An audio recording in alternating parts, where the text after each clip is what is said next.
जय हिंद दोस्तों, वंदे मातरम। अभी हम जिस दौर में जी रहे हैं ये डिजिटल दुनिया का सबसे, मैं कहूँगा, एक बूमिंग पीरियड माना जाएगा। क्योंकि यहाँ पर नई नई चीज़ों से हमको इंट्रोडक्शन किया जा रहा है, नई नई चीज़ें हमें दिखाई जा रही, नई नई चीज़ों को हम उपयोग कर रहे हैं। साल दर साल आप देख रहे हैं कि टेक्नोलॉजी कितनी तेज़ी से बदलती जा रही है। आप जो चीज़ आज यूज़ कर रहे हैं, कोई बड़ी बात नहीं है कि 2 साल बाद आपको वो चीज़ देखने के लिए भी ना मिले। ऐसी कई सारी चीज़ों में हम लोग देख रहे हैं।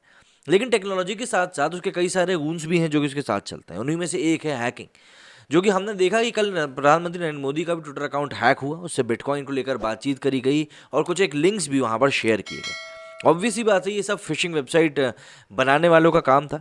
और ऐसा नहीं है कि नरेंद्र मोदी अपने आप में पहले वर्ल्ड लीडर हैं। जो बिडेन के साथ भी ये हो चुका है, बिजनेसमैन एलॉन मस्क के साथ भी ये चीज़ हो चुकी है। तो ये कोई पहली बार नहीं हुआ। लेकिन लिबरल लोगों को तो बस कोई बहाना चाहिए रहता है कि वो किसी भी तरीके से आरोप प्रत्यारोप का दौर शुरू कर सके, और उन्होंने यहाँ पर भी यही कर दिया। लेकिन ये चीज़ करते समय वो शायद ये देखना भूल गए कि राहुल गांधी का भी ट्विटर अकाउंट हैक हुआ था। और यहाँ पर तो चलिए फिर भी एक बार बिटकॉइन की बात हुई थी। जब राहुल गांधी का ट्विटर अकाउंट हैक हुआ था तो कितनी कैसी घटिया बातें हुई थी, वो तो अब इस वीडियो में आपको बताऊंगा मैं। प्रधानमंत्री नरेंद्र मोदी का व्यक्तिगत ट्विटर हैंडल कुछ देर के लिए हैक क्या हुआ, कांग्रेस पार्टी एक किस्म के जश्न के मूड में दिख रही थी।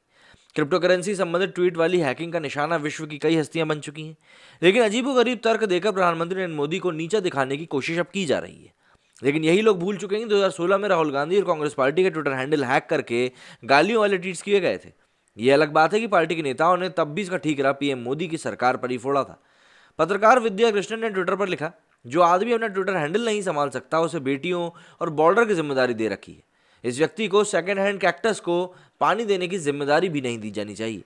इस ट्वीट पर प्रतिक्रिया देते हुए अंकुर सिंह ने बताया कि किस तरह जिस राहुल गांधी को प्रधानमंत्री बनाने के लिए लिबरल जमात अभियान चला रहा है, उनका ट्विटर हैंडल भी हैक हुआ था और उससे किस किस किस्म के ट्वीट्स किए गए थे।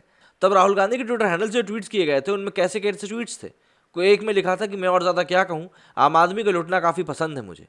दूसरे में लिखा था कि मैं मीम के ही लायक हूँ। तीसरे में लिखा था कि मेरे भ्रष्ट परिवार को जला दिया जाना चाहिए। उन्होंने 60 साल इस देश को बर्बाद किया है और सब कुछ लूट लिया भाई। इसके आगे उन्होंने काफ़ी अपशब्द वाली बात भी कही थी। इसमें लिखा था कि भाई मैं नोटबंदी के खिलाफ प्रदर्शन करता हूँ। बता दें कि इन ट्वीट्स में गालियों की भी भरमार थी और साथ ही कई प्रकार के अपशब्दों का भी प्रयोग किया गया था।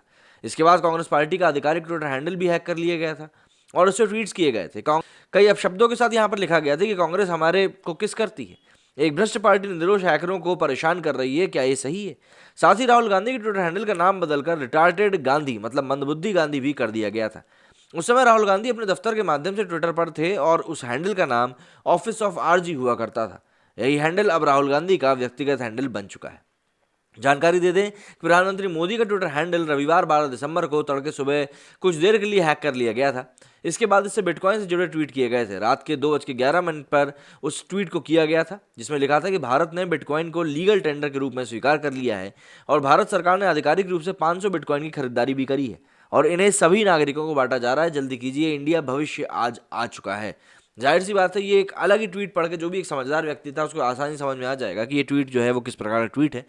लेकिन जो मंदबुद्धि लोग होते हैं उनको ये चीज़ समझाना ज़रूरी नहीं होता है, क्योंकि उनको चीज़ समझ में आती भी नहीं है। एंड अपार्ट फ्रॉम दैट, जो भी कुछ चीज़ें इसके इर्द गिर्द चलती हैं वो किसी को समझ में आती नहीं है। और इसीलिए इस प्रकार की चीज़ें, मतलब जो ट्वीट के ऊपर जो रिएक्शन हम लोग देख रहे हैं, वो इस प्रकार के रिएक्शन तभी निकल कर सामने आते हैं क्योंकि मौका ढूंढते रहते हैं ना। बहरहाल मेरे इस वीडियो में फिलहाल इतना ही। यदि आप लोगों को कुछ कहना है तो कमेंट सेक्शन आपके लिए खुला हुआ है। जय हिंद, जय भारत।